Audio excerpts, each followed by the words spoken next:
Hey guys, I am Caleb Giddings, and as you can see, Keith is not here. He's at SHOT Show, so I went into the woods and found a large bear to sub in for Keith. That's your intro. That's how we're doing this. No, guys, this is Perfect. Jack Clemens. Introduce yourself. Tell people who you are, what you do, and or don't. You kind of. This is kind of loosey goosey today. We'll fire it up. I am a coworker of Keith's. I used to be a guy that was kind of involved in gun media for a while. I did a couple of different things. And then I went behind the scenes and have been in a few different roles behind the scenes. And I decided that I was tired of that and I was coming back. And so this is my first bit back. I'll be here, and I think we're going to be spinning up some other stuff going on this channel as well. Yes. But those projects are to come. And I did not go to SHOT Show this year. Neither did you. So it was like, what are we going to talk about this week?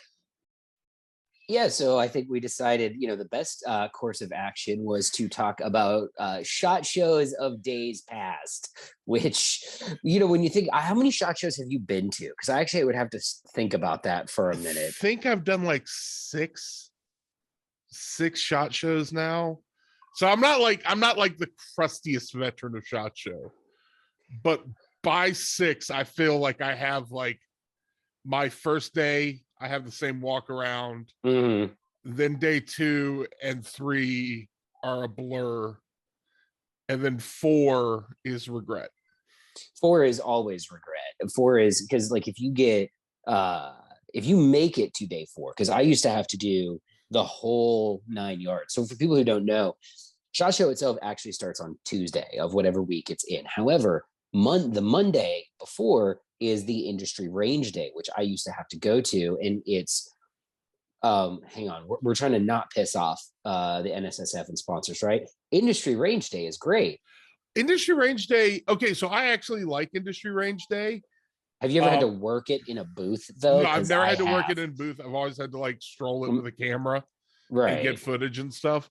But so I'll say getting to stroll it isn't too bad. The range is decently nice. I've never had a major safety issue that like jumped out at me to where I was like, get me off of this range. And I can't say that about most public ranges. Most public ranges, I want to leave after 30 minutes. I had a dude point a machine gun at me once, so I was a loaded machine gun, so I wasn't super hot on that. But he got snatched up by the that booth's safety officer's PDQ, right. And they were like, "Yeah, hey, man, I mean, like you can't." There's an RSO at like every place. I got to meet Arlie Ermy there. That's like, we snuck into Arlie Ermy's area before he was like supposed to be talking to people, and we're like hanging out, like chatting with him. And like it took like 5 to 10 minutes before that company, pretty obvious who, was like, "Hey, you're not supposed to be back here." And we're like, whoa, Zoidberging out of there with like a bunch of side merch from Arlie Ermy. He was a really cool dude. Like he is actually a cool dude. He at that time he didn't have to, like, he could have just been like, "Security, these people are bothering me," and we would have been pepper sprayed and beaten, I assumed. Remove these peasants. I once got to a booth, I'm not going to say the name, but like no one was going to that booth to shoot the guns that were there, which was really weird to me. So I had gone up, I'd seen one particular gun. I was like, "Oh, I want to shoot that." And the guy was like, "Do you like it?" I'm like, "Yeah, man, that was really good." He goes, "Do you want to shoot it again?" I'm like, "I don't want to shoot up all your ammo." And he pulled up the cloth and there was like 15,000 rounds of 38 special under this table. And he goes, "Bro, I don't know what we're going to do. Like, we can't ship this back. We're not sure what we're going to do. And the day is over." So I shot 700 rounds of 38 special. It felt like he had like 4 variations of the gun. And I'm just like hammering it, reload, hammering it. I got them all really hot. The guy was like, "Thanks. It didn't help, but thanks." I'm like, "Bro, I sat here for 2.5 hours just shooting. This was amazing." I do love maybe this episode's going to be Tales from Shot Shows Past in Yeah, addition. it's good enough. Yes, Tales from Shot Show Past. All right, so Redacted edition. oh, redacted edition. Some of these I don't necessarily need to redact, but I think one of my favorite Shot Show memories was, I want to say 2010 or maybe 2011 or 20. Okay, here's the other thing. For people who have been to a lot of Shot Shows, and if you, for people who haven't, they tend to run together in your head, especially since they moved to the Sands Expo Center, Yes. because the layout's the same every year, basically. Like I could walk I didn't go last year because we didn't have one last year.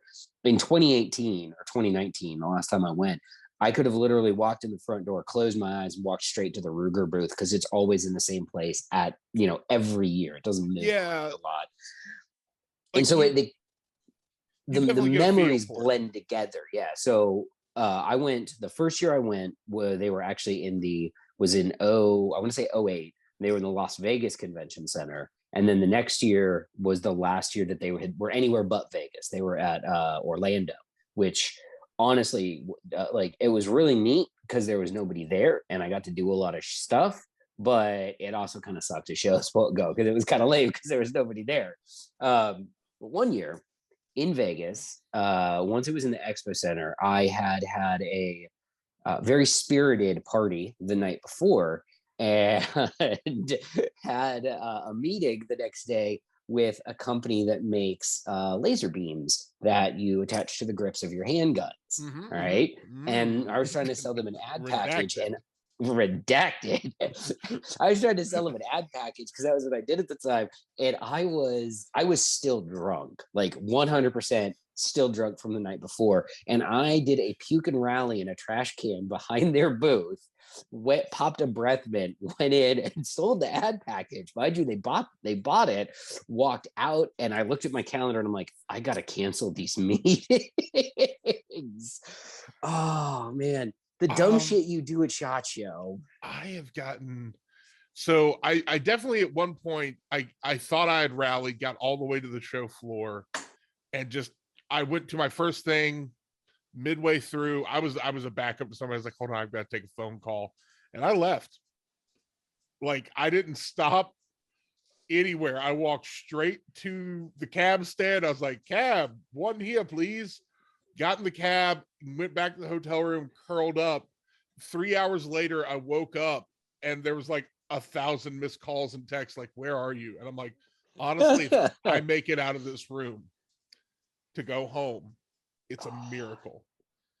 Like, it's so bad. I mean, and like, the thing that people don't understand is, everybody, they think about the Cry Precision party or the Glock party. And like, yeah, people get trashed at those events. But what the worst nights I've had at SHOT where I don't like remember, how I got back to my room or remember how I got to the room that I ended up in that isn't my room, like, stuff like that. Though the worst nights are ones where it's like, okay, my last meeting's at 4, then I got a happy hour at 4:30 with these guys, and then I've got a dinner at 6 with these guys, and then there's an after party at 8 with these guys, and then I'm going to meet some other guys at this bar over here, and before you know it, it's 3 a.m. and you've been drinking since 3 o'clock, and right. You're not like, and if you're not super careful, it's 3 a.m. and you've been drinking since 3 p.m. and you're like, I have to get up in 4 hours. 8 a.m. What year is it? And you're just sauced out of your mind. So I've tried to, ever since my first couple of years where I had like a veteran tell me to do this, a veteran SHOT shower. It was like, come in here and do your morning meetings, but after 2, bail, go back to your room. Yeah, that's a good idea. Take a nap, because what I've noticed is like 2 is about the point where they start letting people go from booths to go like get a sandwich and cry for 5 minutes and they get back in this booth. So by that point, they're not really paying attention. Like the guy I want to talk to is probably not at the booth. If he is there, he's trying to digest his sandwich. He doesn't care. So I try and go back to my room at around 2, power nap, shower, change clothes. And then at 5, when it breaks, I've been sitting in the best cocktail spot, which I'm not going to name the name of. And I've already got a table. I've already got like, I'm familiar with the waitress, and I'm sending out a dozen texts like, hey, why don't you meet me here? First round's on me. And people are already like headed over. So I'm starting my business there. One year, my boss came in with clients that he was coming to bring there. And they were like, sir, we can't allow you, we don't have seats for you. He goes, please, anything, we just need to sit down for a little bit. And she goes, sir, we had seats, but there's this giant party in the back that came out of nowhere, and they've just taken it over. And he looks back there, I'm back there with like 2 bottles of scotch, like filling people up. And he's like, I know that guy. That's my employee. And he like, I brought him here. He's like, what are you doing? And I'm like, marketing, networking. What do you want from me? Like, my job. So we just like kicked some people out, and he got a table for his guys. Like, what do you do? That's man. Like the other thing I try to explain to people is I need a week after SHOT Show. Oh yeah. Like post SHOT Show, I need a week, because I work from 9 a.m. to 4 a.m. Well, then you also probably have the flu. So yeah, no questions. I've never not gotten a little something. Like Vegas is just that town. It is. You get sick when you go to Vegas because it's full of dirty people. One of the greatest so that's one of the other things people don't understand about SHOT is there is so much business that happens not on the show floor. Like if the Circle Bar could take a 1% cut of every piece of business that has been negotiated there, they'd make more money than the casino. The Circle Bar, guys, is this bar that's in the middle of the Venetian, and it's a circle, and it's located in such a place that everybody walks past it at some point. And after the show hours are over, it's just sort of like, it's like a watering hole in the Serengeti for all sorts of fun stuff. They've been trying to close that bar and like revamp that area for the last 4 years. And I honestly think that they start that process after they forget about SHOT Show, and they're like, all right, the Circle Bar's not, pulling like it used to or anything, we're going to tear it down. And just before they like send in the first dude with a hammer, SHOT Show happens, and they're like, what do you mean it's up 7,000% this week? Right. I once saw a noted firearms instructor, and we're just going to leave it at that. Redacted. Yeah, redacted. I mean, noted firearms instructor could be anybody. But I will say it's not somebody that I would have ever recommended you take training from. So that narrows down the list. Actually, you could do that meme from Batman Beyond. Do you have any idea how little that narrows it down? But I was in there and I was getting trashed, as one does. And this was when I was single, so I was hitting on this gun bunny that was sitting there next to me. And as I'm doing this interaction, I'm watching noted firearms trainer's prostitute get ejected from the Circle Bar first by the security dudes that are dressed like Carabinieri, and then like actual LV Metro PD had to come over because she was screaming and like yelling and stuff. And I was like, I'm sitting there drinking whiskey going, this is better than television. I think that's something to bring up that I think a lot of people don't realize is like there are multiple layers of security at SHOT Show. Oh yeah. And like if a SHOT Show security guard comes up to you and is like, hey, stop that. That is don't do it anymore. But it's a great warning. Mm-hmm. If it gets to casino security, you really need to start thinking about like, maybe it's time to call it a night. If LVPD shows up, you are going to handcuffs in a rough way. Yes. LVPD does not screw around. They are protecting assets that are worth way more than whatever you think you're worth. I have seen them arrest millionaires like anybody else. Vegas Metro does not care, right? Like they don't care who you are. They don't care if you're Gaston Glock himself. If you want to play stupid games, you will win stupid prizes. And those stupid prizes are handcuffs and a seat in a cop car. And if you look, not slouches, a lot of switched on dudes in that department. Like I remember walking into my first SHOT Show, and I'm a holster checker. Like whenever I see somebody, if you've got a gun in the open, I want to check that holster. I want to see what's there. I'm just curious that way. A little curious. I remember looking at LV Metro and being like, "Good, who cleared this?"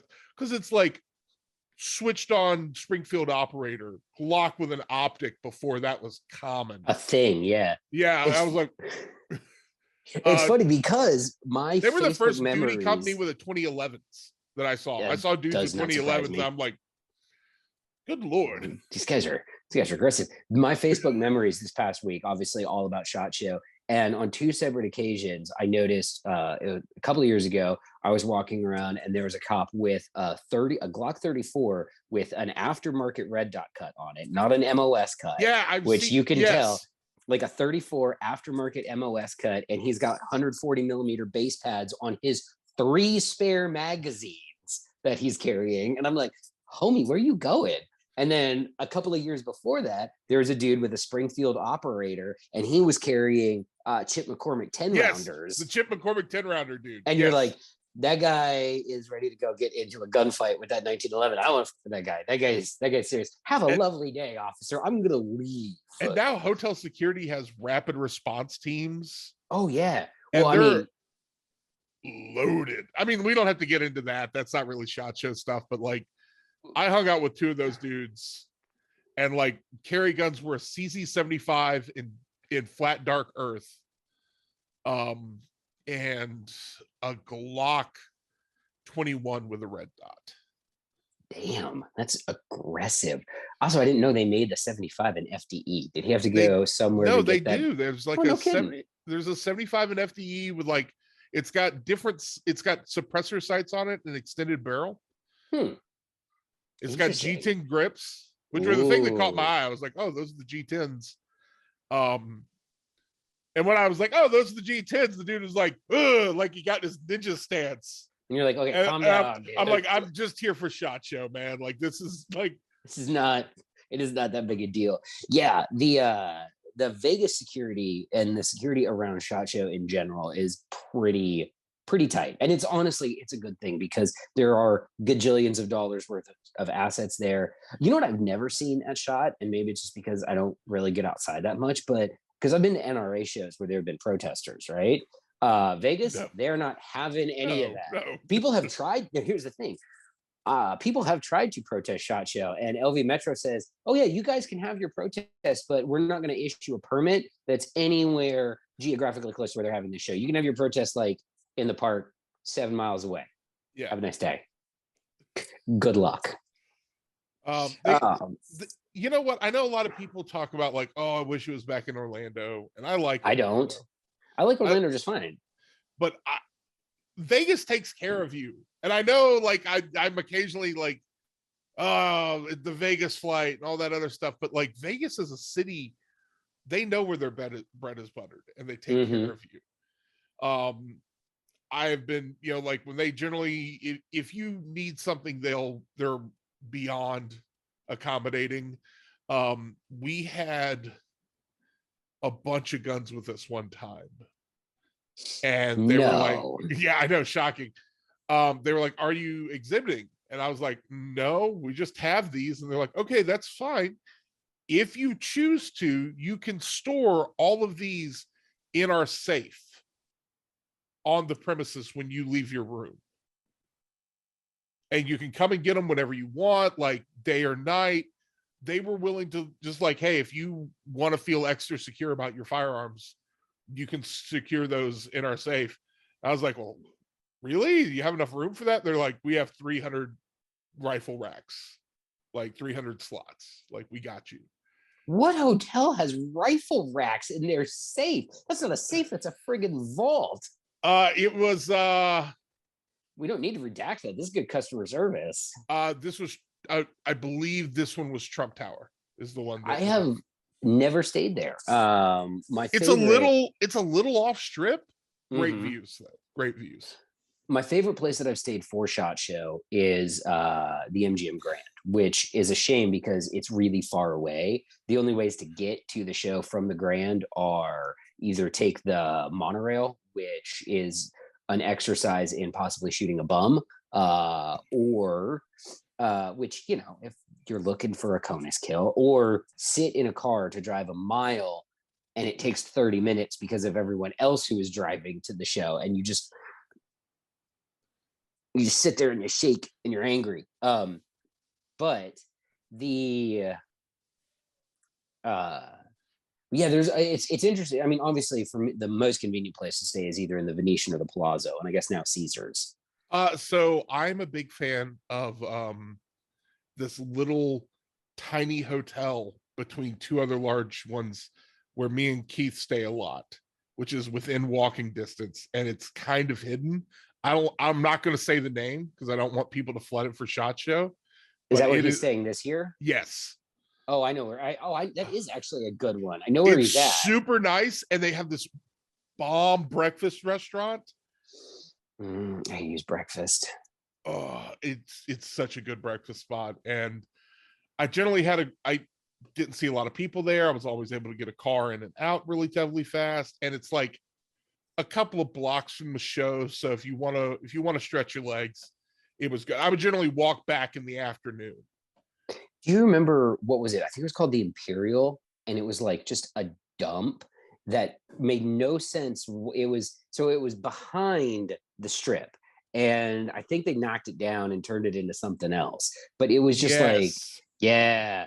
And it was the one where people would stay there because they would have like $34 rooms or something like that. And it was just a friggin' I had to go there once because somebody was having a cocktail hour that I had to be at. And I remember walking into it and being like, I wish I wore long sleeves. Like, I don't want my bare skin touching anything in this casino. I'm just like, ugh. My first SHOT Show, I stayed at Circus. Oh, and you survived. So, you know, there's that.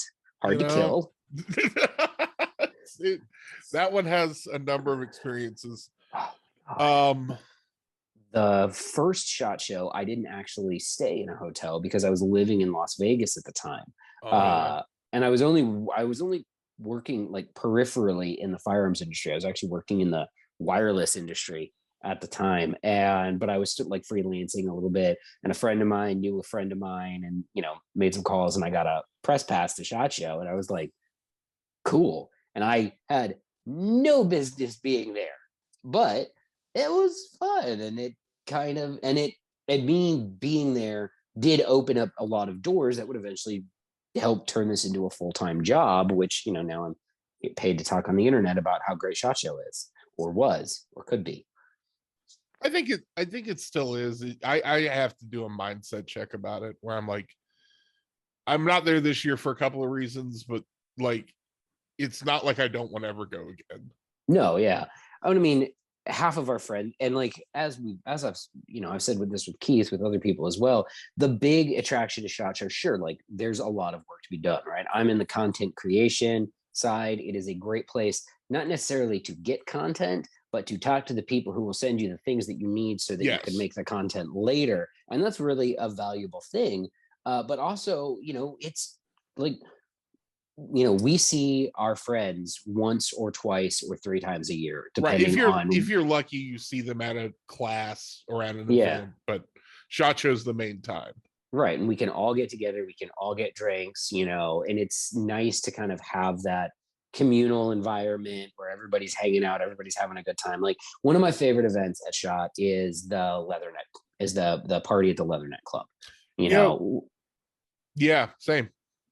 And it's because they keep and I'm going to sound really fucking snotty when I say this, but they keep the guest list under control. So it keeps a lot of the riffraff out, even though they did let Rob Pincus in one year. But I don't care if he hears that.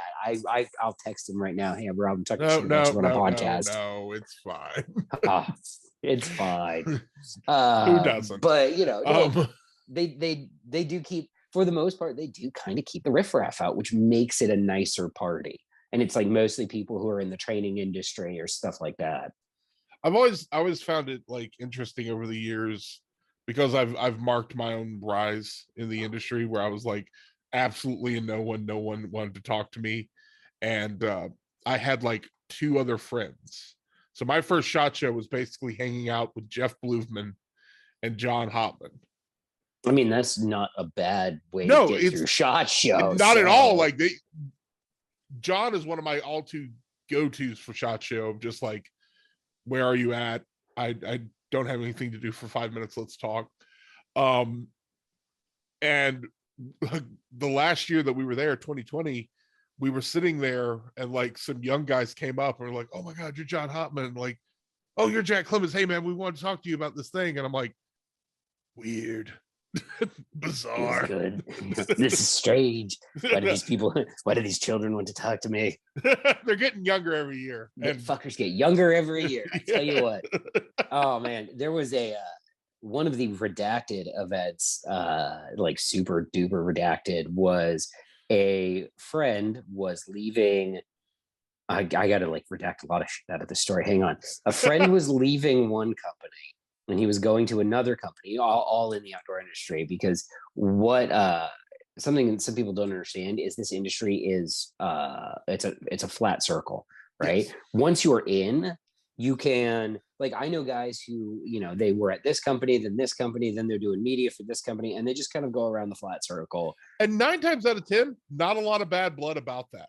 No, not really. You know, because a lot of times what will happen is, to sort of explain that, is like on the production side, you'll have a dude who works for, say, Smith & Wesson, right?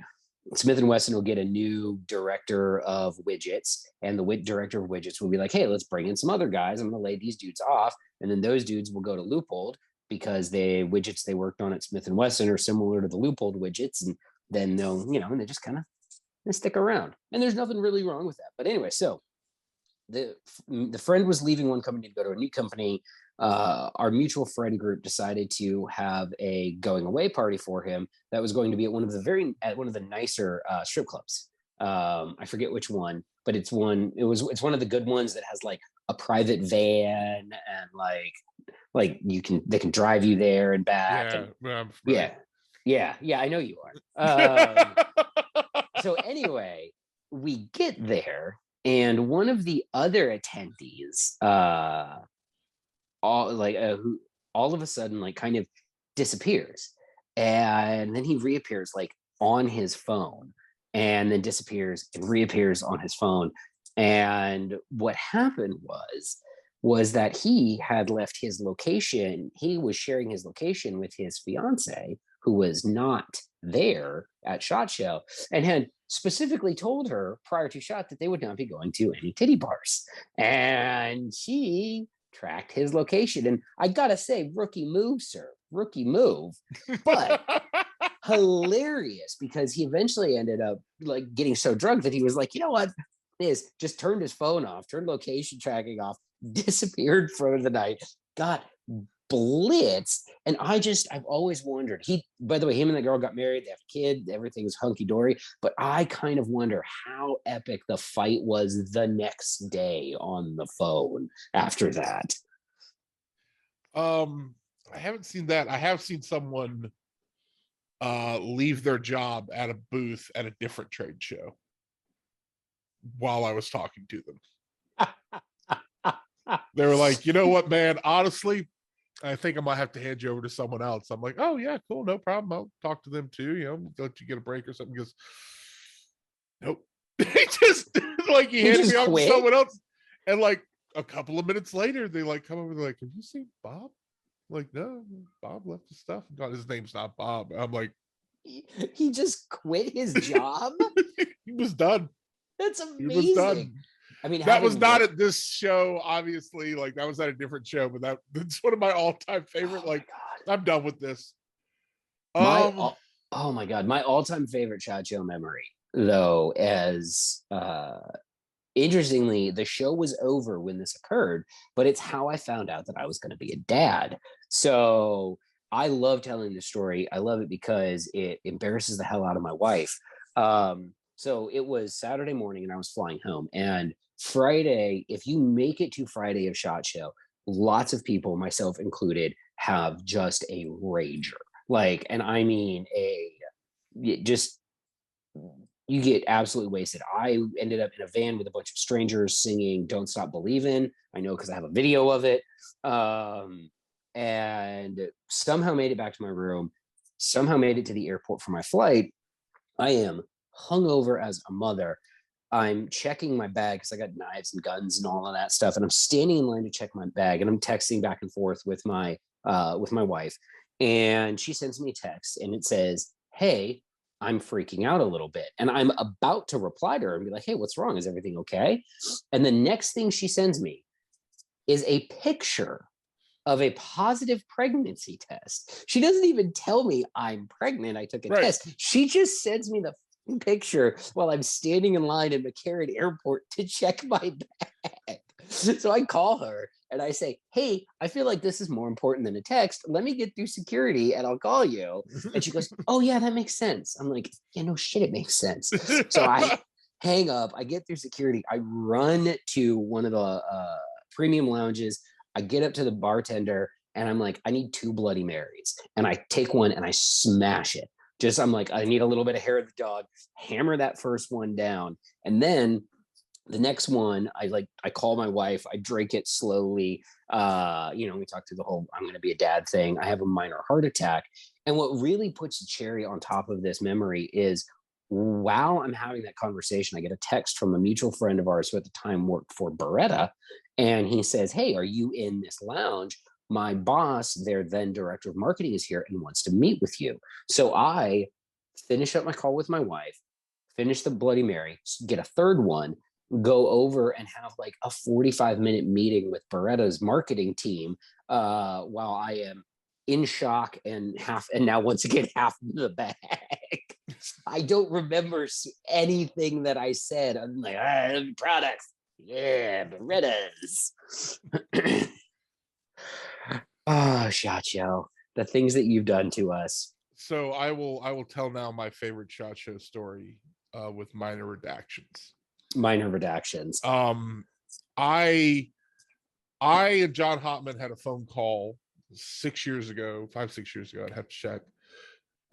Where I was like, "You know what would be awesome at SHOT Show?" And he goes, "What's that?" I go, "A way to carry hand sanitizer with me at all times so that I could keep my hand sanitation up," because that was the thing I'd figured out was like helping me not get as sick. Mm-hmm. He goes, "Originally it was supposed to be like a magazine pouch on the belt." And then John was like, "No, it'd be better if you hung it from your neck and like spritz it on there." So he made these. And I had one, he had one, Annette Evans had one. I think there was a fourth, but I don't know who had it. So I'm walking around, and next to my pass, on the lanyard, is a hand sanitizer thing, which is black Kydex. Yep. Little miniature hand sanitizer thing. And everybody loves it. Everybody thinks it's brilliant. I'm like, we walk up, handshake, a little bit of hand sanitizer. Anybody else? They're like, "Oh, yes, please." Bloop, bloop, bloop. And this is before the world went crazy. Right. Since then, I'm like, this thing, this is gold. They actually put those out for sale later, and I think a bunch of them got bought up back a couple years ago. But so essentially, this is just a black item that's palm sized around my neck. And a little while later, the group at that time had rented a van while we were there, and we're driving around in this van, and they were filming a Jason Bourne movie in and around Vegas. Oh, which one was that? I can't remember, but I remember finally figuring out that they were doing it for Jason Bourne and looking like, "Oh, can I be on the set?" So what ended up happening is we were following, let me do my Top Gun hand motion thing. Everybody talks with their hands. Yeah, we were inverted. We pulled into this little side street area, and I'm tired. It's day 3. Day 3 is the worst day for my attitude. Yeah, that makes sense. I'm hungry. I haven't eaten yet. I'm tired. We got to get on a plane tomorrow. I'm just upset. So I'm like sitting in the front seat, passenger, like, and we pull in, and like a security guard runs out and is like, whoa, you guys can't be here. This is a closed area. And we can see that if we just pull through here, we'll be on the road we need to, but this guy clearly wants us to turn around. And he's not at the window yet. He's in front of the car, like, no, go around. And I'm like, I'm so tired of this. Everybody in the car is like, what do we do? I reach into my shirt, I pull this item out, the hand sanitizer thing, and I flash it at him. And he looks and he's like, whoa, didn't know. Come on through. And I just like, I'm still upset. So like, I had done it like with all the authority in the world that like, this is a badge. You need to recognize it. And we're coming through here. And he's like, whoa, I didn't know. Go on, guys, go on. And I like sat back in the seat. I just stared off because again, I just want to like stop for a little bit. I don't want to do this anymore. And everyone else in the car is like, "Oh my god, that's amazing!" Did you just badge check that guy with hand sanitizer? And I'm like, yeah. Yes, I did. They're like, how did you know that would work? I'm like, he doesn't know what a badge is. He can't identify it from where he's standing. All he knew was an angry dude flashed authority authority symbol, and he's like, I don't want any part of that. Come on through. Not my problem. That's fantastic. Oh my god. I don't. Proudest You badged a guy with hand sanitizer. See, and I couldn't do that because I have one of those Kydex hand sanitizer pouches, but it's bright pink. And that's why I can't say that's why I went with the black, but now it's why I stay with it. Now it's why you ride with the black one. That makes sense. Well, guys, I think we'll wrap up on that because how are you going to beat me finding out I was going to be a dad at SHOT Show and Jack badging somebody with hand sanitizer? You don't. So thank you, everybody, for watching, listening, liking, sharing, and subscribing, especially the one guy who listens to us on Google Podcasts every week because I can see the stats. Like you're a real MVP. One. Like I appreciate it. One download every week, Google Podcast. This guy. Good job, dude. I don't know who you are. Let us know. I don't want to meet you because you terrify me, but no, reach out. I'd like to know. I won't let Caleb find out, but I'd like to know who you are. I'll hook you up with some swag. I always do wonder because it's like, because we're on YouTube and Spotify and Apple Podcasts. And I'm like, those are all really easy, simple to use platforms. This one guy is like, I'm the last holdout. He's just out there, just raw dogging the world on Google Podcasts. All right, guys, but that is it for this week. We will be back next week. Hopefully Keith will be back if he doesn't get the weaponized turbo Rona. AKA the Starscream variant at SHOT Show. So I know he came up with that one. I'm like, yeah, we're using that. So all right, guys. Well, let us if you have fun stories from SHOT Show, share those in the comments, email them to whatever email address you guys have associated with the show that Keith sometimes shares your fun commentary with me. And we will be back next week. Thanks, Jack. Thanks, Caleb.